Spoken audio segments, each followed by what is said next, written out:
So what are you eating, Ben? For breakfast? Is it because you can't have a donut until you eat your salad from last night? No, Not at all? Not even a little bit? No. It is. Here, give me a bite. Is this that cabbage salad? Well, that's good. That's better than a donut. Right, Jack? Way better than a Way better than a donut. why you'd even want a Oily. donut.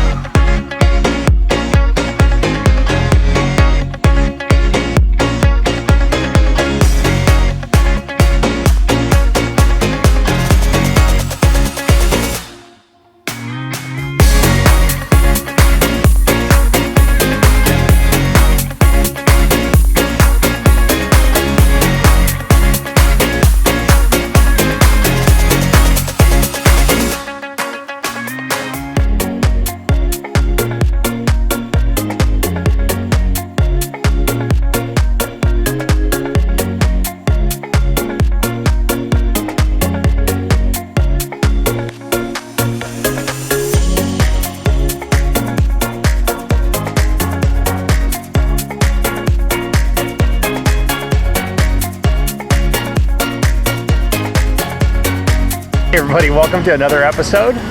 Today we are at the Gresham Farmers Market. We're hanging out with some friends. This food looks really good.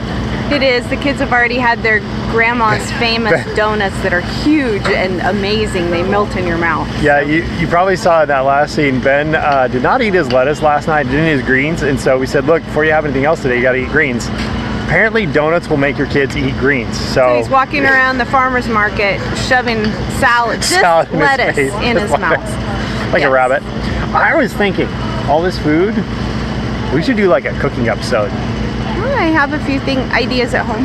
Like cooking with the power of the sun. Yes.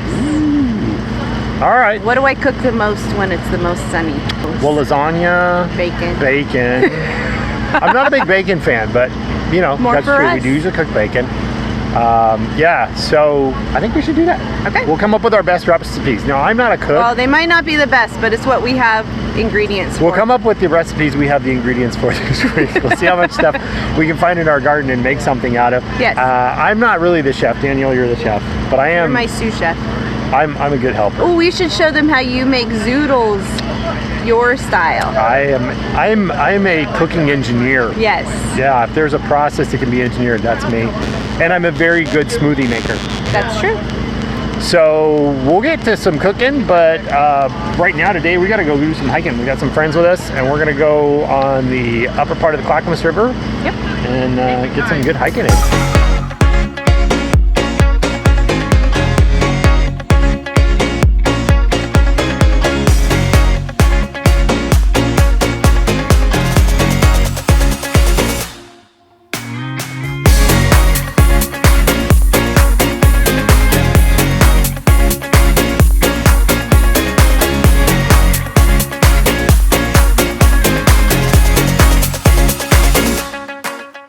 Far enough out in the country, and apparently you can just ride in the back of the trailer, Sitting in a kayak. sitting in the kayak. Oh my gosh.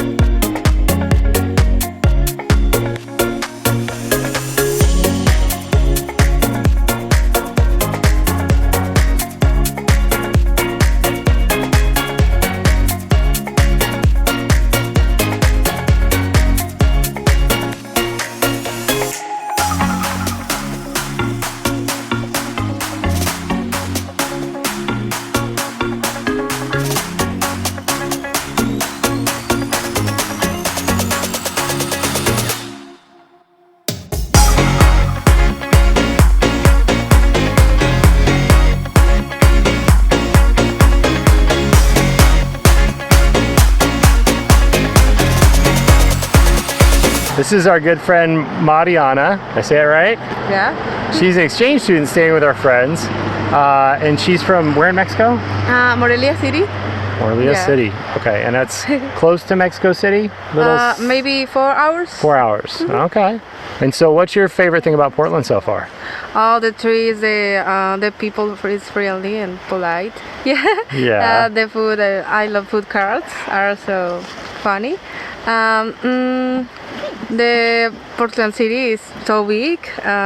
Multnomah Falls is so popular. That's pretty. Yeah. Yeah. You put in Google Multnomah Falls and no, you put in Google Portland and it's Multnomah Falls in all places of Google because Multnomah Falls is so popular of Portland.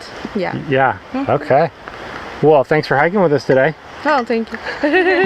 And you can say hi to your friends back home in Spanish. Oh, hola amigos. Or What does that mean? Hello, friends? Yeah. Ha. Hello. See, I friends. speak Spanish. Hello, Yeah. amigos. See.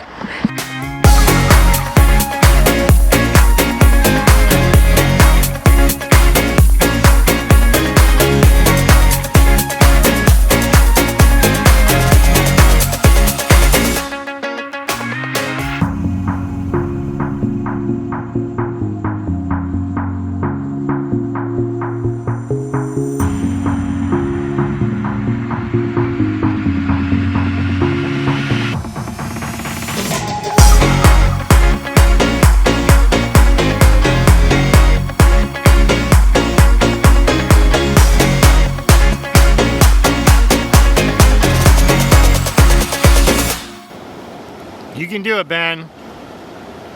You can do it. Is he gonna do it? That's far enough. Just sit down right there. Oh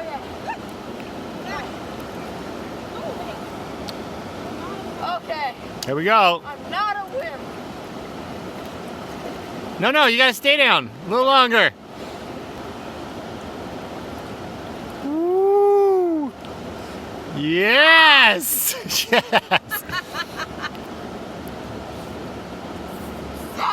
Nice. That was a good hike so far. We're halfway done with the hike because this hike's not a loop. Right. So when you're on a hike that's not a loop, that means wherever you stop is halfway done. You still have to hike back.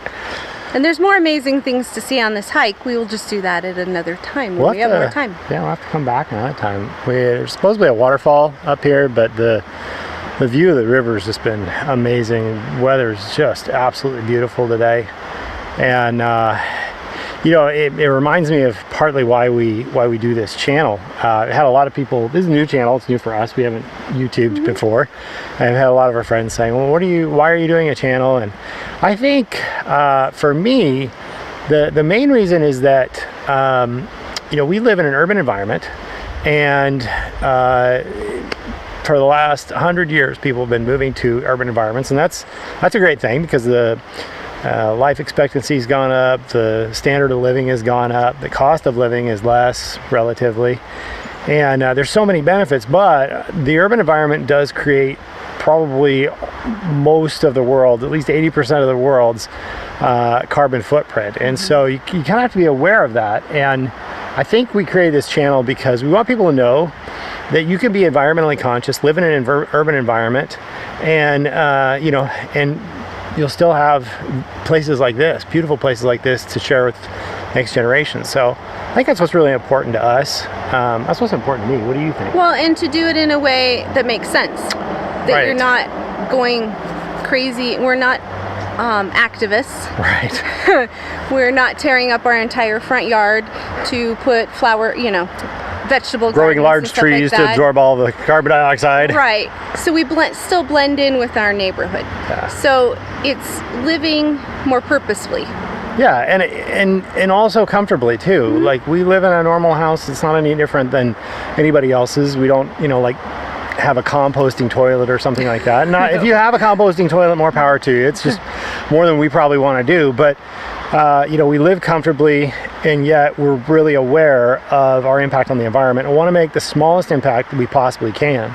And also at the same time, become healthier ourselves. It's that idea of those life hacks of being healthy and affordable. It can't be something you spend all your time, money, and energy doing. Clean for the environment, and it's simple to do. We don't want to do anything that's super, super complicated. So, you know, it does give you something to do with Ben. So it's a good father-son thing. that's the other part too. Ben and I love to connect with technology, and so Yes. video and YouTube is definitely Ben's love language. So our life hack this week is cooking with solar energy, and hopefully you'll see as we do that this week. It's not as hard as you might think. It's not really complicated. It's your normal cooking. You just have to think through when and what. And what, A little bit more. That's all. Okay. You ready for the rest of the hike? We're halfway done.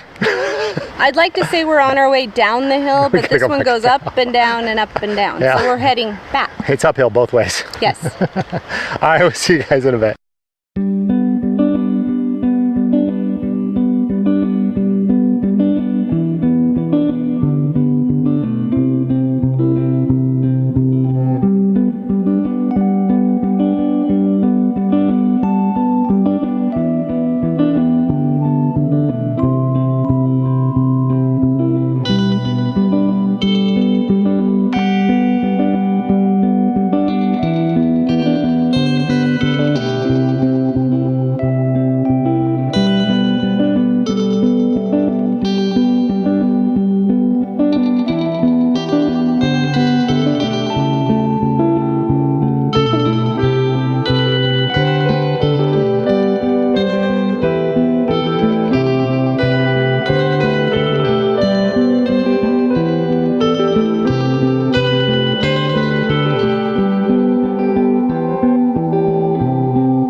Free Power Sunday, Yes. and it's very sunny today, which is very good. It means we got lots of power coming off the solar panels.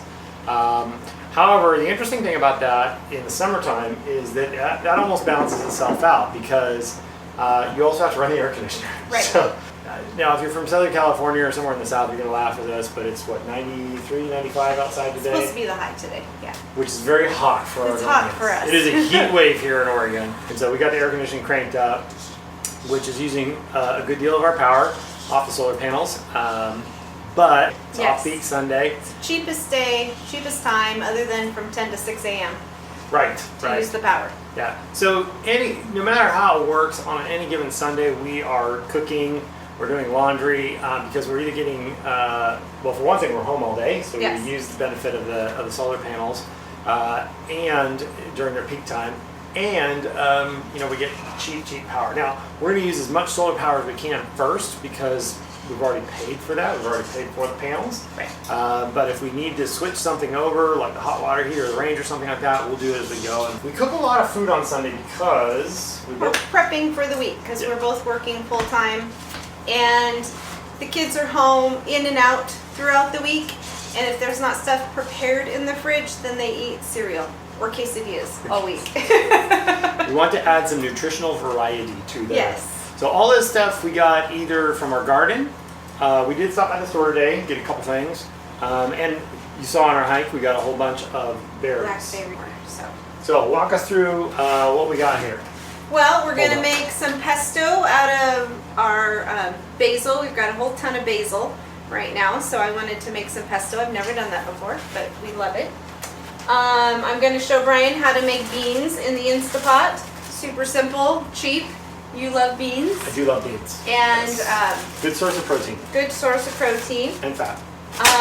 We're gonna make some chicken wings in the air fryer. Ooh. Because we all love chicken wings. Especially Ben. And I've never done chicken wings in the air fryer yet, so we'll see how that goes. Some zoodles, Brian style. So he's gonna show us how he supersizes our zoodle maker. Ratatouille, which again is one of Brian's favorites, which is, I do it as a casserole instead of as it's almost like a soup, I guess, stew normally, but I do it like a casserole, just a little easier to make and to store.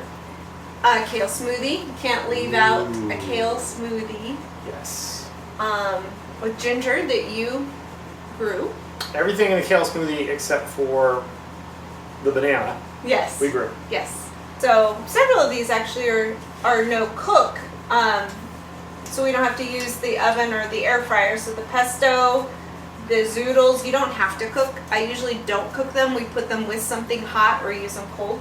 The smoothie, of course, uses the blender, but you don't cook it. And avocado mousse. Ooh. Chocolate avocado mousse, and it is decadent and delicious. And then we're going to use the barbecue out there to cook up some burgers and some sausage for the week. Good. So we'll get going. Did you talk about the blackberries?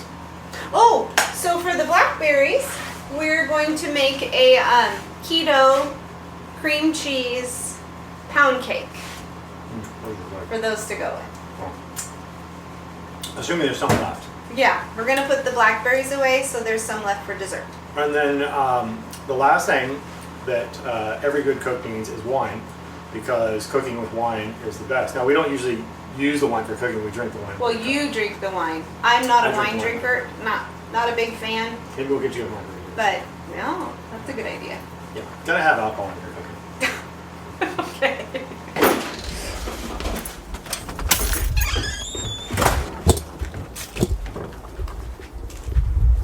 So in our little house and our compact garage, we have also scaled down our barbecue. I always used to get a big giant barbecue to go along with our 2 refrigerators and extra freezer. But now we have this nice little compact barbecue, which is perfect. Now I can't cook too much at one time. And it's actually much more efficient, so I'm not wasting a bunch of propane on a surface that I'm not filling. Which I don't like to have a surface not full of food. So we'll let this heat up and we'll come back out with some sausage and some hamburgers. I'm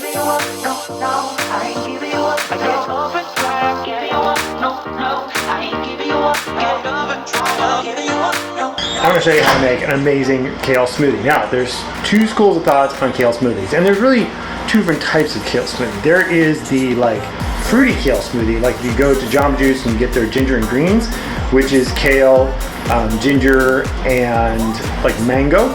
Very good, but the focus there is the fruit. It mostly tastes like mango, and the kale is just kind of there. If you get store-bought kale that doesn't taste very good or isn't super flavorful, that's the way to go. Just get some mangoes, throw it in there, super good. If you get real kale, stuff that's grown out of your garden, the really good stuff, you want to taste the kale. There's just nothing quite like the taste of really good kale. So that's what we're going to make today. And the benefit for you of a kale smoothie over just a regular smoothie is if you're not putting the mangoes in, you don't have as much sugar. And also, you can put more kale in. If you put a ton of the store-bought kale with the mangoes, it kind of starts to get a little bitter. This stuff is super, super sweet. And we're going to use a special sweetener. I'll show you that in a second. So here's the ingredients that we need for it. Obviously, kale and a whole big bowl of it. I will use this much in one smoothie. We got ginger. This is fresh going from our garden, just like the kale. And we also have bananas. And bananas kind of give it the texture, and they also add potassium, which is really good. Kale smoothie that we're going to make today is super healthy for you. It has iron, vitamin C, vitamin A, vitamin B, vitamin K, vitamin actually B1, 2, 3, and 6, potassium, calcium, magnesium, manganese. So It's a super health food. If you're sick, these are really good. If you don't want to get sick, these are really good. All of these things really help your immune system a lot. And now, here's the thing. This is the trick. To keep it low calorie, this baby right here. This is stevia. Super, super sweet. We're going to use a bunch of leaves off this to sweeten our kale. And if you're not using mangoes, then you want to use this because that'll make your kale smoothie nice and sweet. So we want to get all of our greens grinded up because even though this will fill up the whole container, this is a 20-ounce container. It'll be, when we cut this, it'll be less than half. You need just a little bit of water in there so the blender will work. And these come straight from the garden. I just wash them and put them right in. She's a roller coaster. Oh, she's so slick. I'm burning up inside, but I can feel no pain. I won't try to swing back. Thank you. Yeah.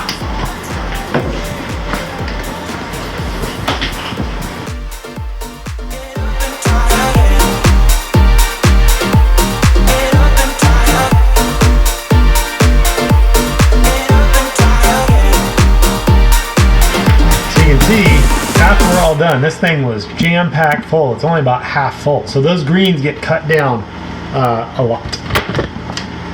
Now we're just ready to add the rest of our ingredients. We put the bananas right in. And then we're going to take the leaves off the stevia. We don't actually want the stevia stem. It's pretty fibrous. We don't want that. We're going to take all these leaves off, put the leaves in. And then I'm going to cut up the ginger. Ginger is kind of up to you. I am a big fan of ginger, so I'll put probably about 1/3 of this root in here. If you want just a little hint, you don't need a whole lot. Ginger goes a very long way. One other thing too, I should have said about the banana, I usually freeze it. I'll put it in a couple hours before I make my smoothie, and that kind of makes the smoothie a lot smoother, kind of keeps you from having to add ice to the smoothie.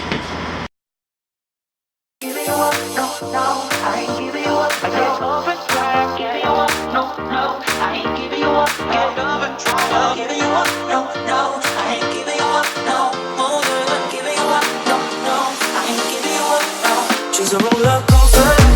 Oh, she's so flirty. I'm burning up inside. All right, Ben. Here you go. Tell me what you think. Do I really have to try this? It's super good. It's a kale smoothie. You don't like kale? Let's see. Come on. Okay, it's not as bad as I thought. Is it better than eating lettuce? No. I'm sorry. It's okay. If it doesn't work out with the cameraman, that just means you get 2 smoothies. Don't I get to try some?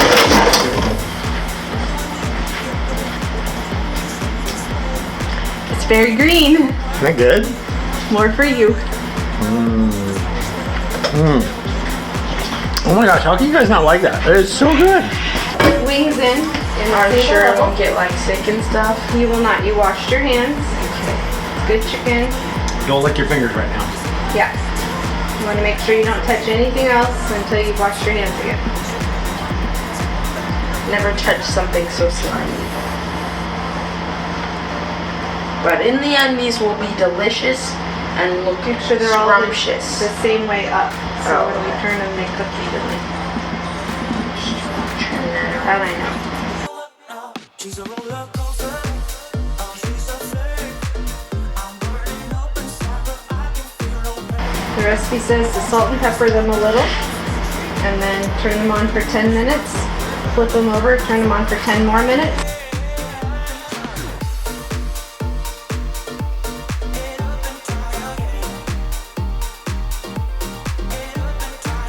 Look at those chicken wings. Need to add the spices and the sauces. Are those crispy enough for you? Yes, heck yes. You could leave it in longer to crisp them up more if you want. So let's go ahead and pour some barbecue sauce in there. Just a little, kind of drizzle it over the top. Careful, it'll probably come out fast.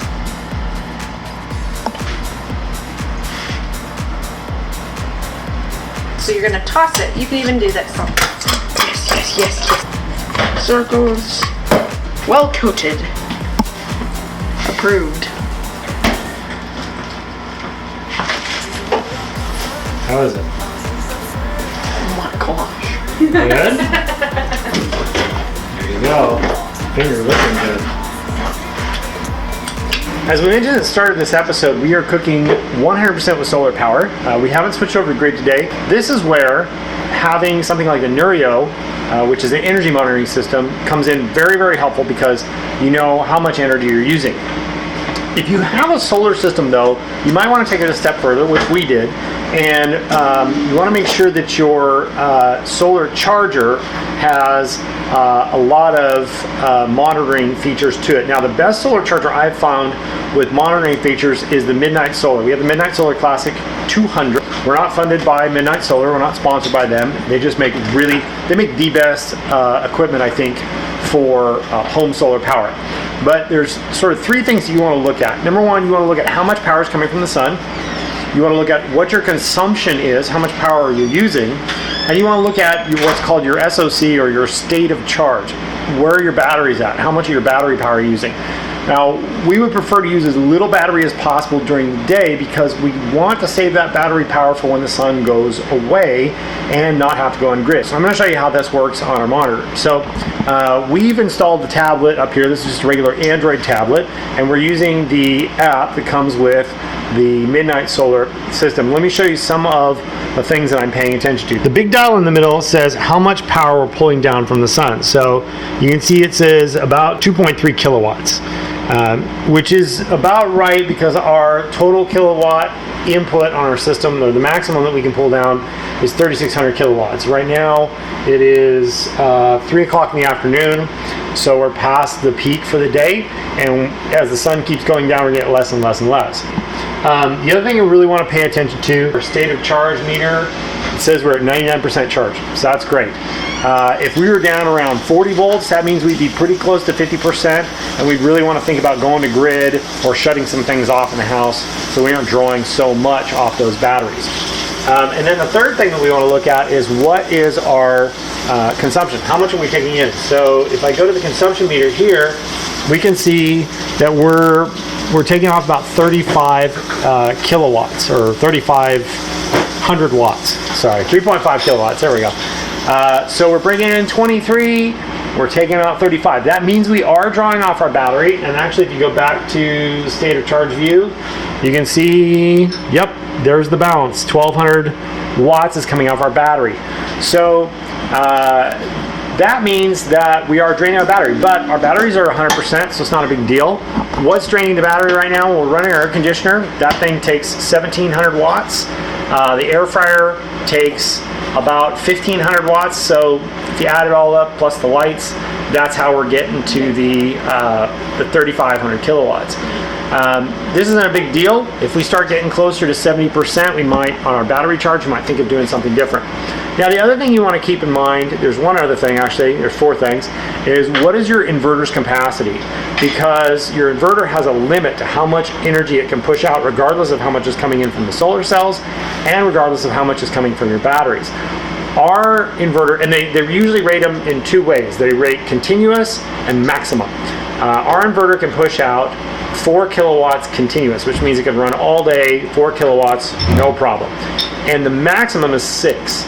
So if we were at 6,000 watts or 6 kilowatts, we'd need to shut some stuff off because it can only do that for about 10 minutes before it overheats.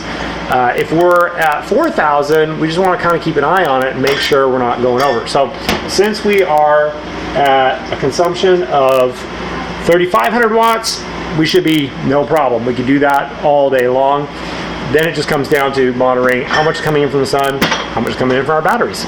Okay, so you're gonna cook some beans. Cooking the beans. I have some dry beans, and the first thing you're gonna want to do is rinse them. Rinse the beans. So we'll let those sit and drain. I usually spray the bottom with just a little bit of olive oil. You don't have to, but just gives me a little more peace of mind that they're not gonna stick. Yep. And then, what flavor do you want? Chipotle. You want chipotle? Chipotle. Okay, so we're gonna go and use some ground chipotle chilies to your The whole heart's thing? No, How much? it's up to you. I would do a little salt, and that's garlic Okay. salt, so it does The garlic, salt, and powder, maybe a little bit more. I like a lot of garlic. Yeah. And some salt. Now, some people say, no, I want really low sodium beans, but the salt really does help them cook and give really good flavor. So he said he wanted some cilantro in here. We do have some fresh cilantro, but I found when you're cooking dry beans, it works better to use dried spices. You could always put fresh cilantro in when you're done with it, but I have some dry cilantro here, so we're gonna throw some of that in. And then you're gonna put, you want about 1.5 to 2 inches of water covering the top.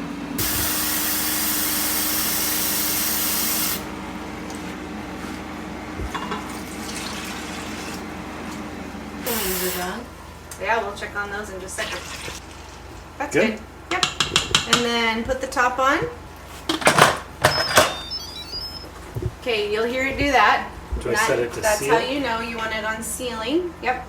Press manual 2 times. Hold up one sec. Mm-hmm. So before we do this, I'm reading the energy monitor. We're at 1700 watts because chicken just finished. So let's see what happens when we turn this on. Okay, so what I'm gonna do? So press manual 2 times. And you want it twice because I don't like to keep these warm because I don't like them mushy. We're going to adjust the temperature down to, or the time down to 25 minutes. And set it and forget it. That's it. It starts automatically. So now it's going to come to pressure, which could take anywhere from 5 to 15 minutes, just kind of depends on the day. And then it accounts for the cooking time. Nice. So on our watt meter here, we're back up to just below 3,000 watts, 2,800 watts. So we could be running this and the air fryer and the air conditioner all at the same time. But again, it's just one of these things. You want to keep an eye on how much you're using. The nice thing is these little appliances usually do stuff very quickly as opposed to your oven because they're heating or pressurizing a small space. So things happen a lot faster. So pretty much as soon as we could get the chicken done, we're on to the beans. What do we need? Now, Mushrooms? no. Oh, okay. So I've never officially made pesto because it really is not cheap to make when you consider the pine nuts. Now you can use walnuts also, but I wanted to use pine nuts. Pine nuts are usually, at least around here, they're like $15 a pound. $15 a pound. But I'm going with the pine nuts. We need 4 ounces of pine nuts. Got it. So we're actually going to use our kitchen scale and get 4 ounces of pine nuts. Oh, there it is. Perfect. You want to roast the pine nuts after you measure them, and you can either do that on the stove top with a skillet, just dry roast them, but be really careful because they've got a lot of fat in them, and so once that releases the oils, they'll burn really quickly. Or you can do it in the oven, but same thing, just keep a close eye on it. So we're gonna roast them in just a second and then get back to the rest of the process. We'll go ahead and put them in there. Single layer as much as possible, and we'll let those sit for just a minute.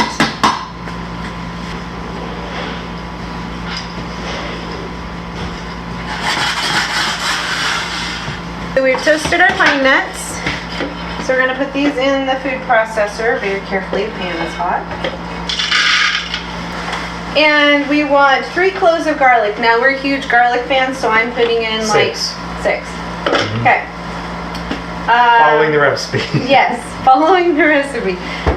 4 cups of fresh basil.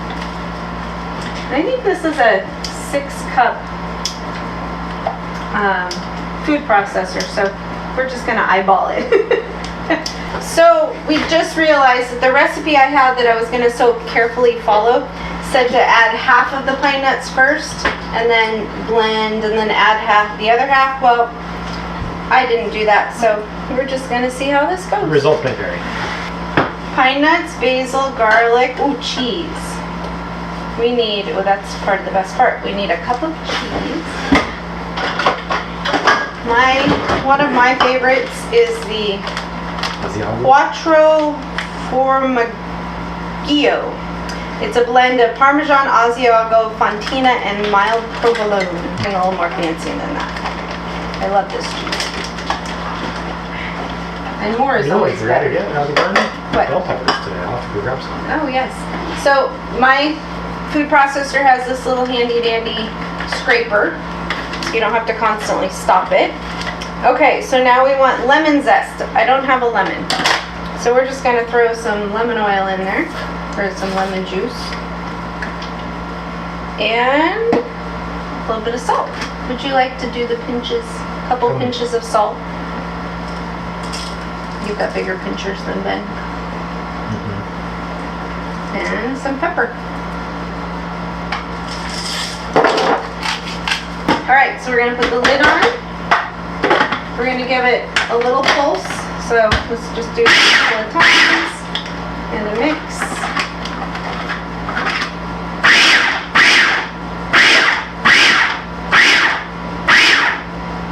Now we're gonna run it on low and we're gonna drizzle the olive oil in until it makes a paste. So why don't you drizzle? You're slow. Ready? Yes. Oh, that smells amazing. I think we're gonna have to put that on our zoodles tonight. Ooh, yes. We're gonna make some zoodles. So I'm gonna cut this zucchini. We just pretty much want the large part of it. The rest of this zucchini and a couple other pieces we're gonna use for ratatouille later. We use a manual zoodle. I'm not sure, what do you call it? Is this a zoodler? Sure, we'll call it a zoodler. A manual zoodler. And essentially just slam the zucchini in here and start it spinning with the hand crank. Now, problem with this is it takes forever and it's very slow. And we're not doing a lot of zoodles today because I'm probably just going to make some for the pesto tonight and have some pesto mushroom zoodles. But usually what we do is we have a couple of zucchini that we're running through here. So just a little quick tip for you. Take the handle off, rotate it counterclockwise. It'll unthread if you buy the one that Danielle bought. Just put this guy on the end and your zoodles will go much, much faster. Look at that. That's how you do it. You got it going?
So we did the ratatouille. Yes. It's in the oven now.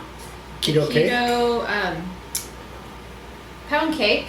The only thing we didn't get around to doing was the caprese salad, but that's okay. We made a lot of stuff, and I'm tired. We did cook a lot today, and we cooked all of it on solar power. Yes. I was checking the meter before we came to dinner. It was 20 kilowatts generated from solar power. We did use some grid voltage. We obviously charged the batteries last night, gave us a head start. We ran the dryer today, so that was another thing. And it wasn't until the sun started to set We had that to switch over we had to switch over. I had to switch over, but so we're on grid power right now. Batteries are charging, and but it's getting kind of late anyways, and we're pretty close to when we would do that normally. Yeah. Hopefully this video, we showed you a couple of things. One, some great food. What do you have here? I have zoodles with Italian sausage and the pesto we made, and some more of that yummy shredded cheese. That looks really good.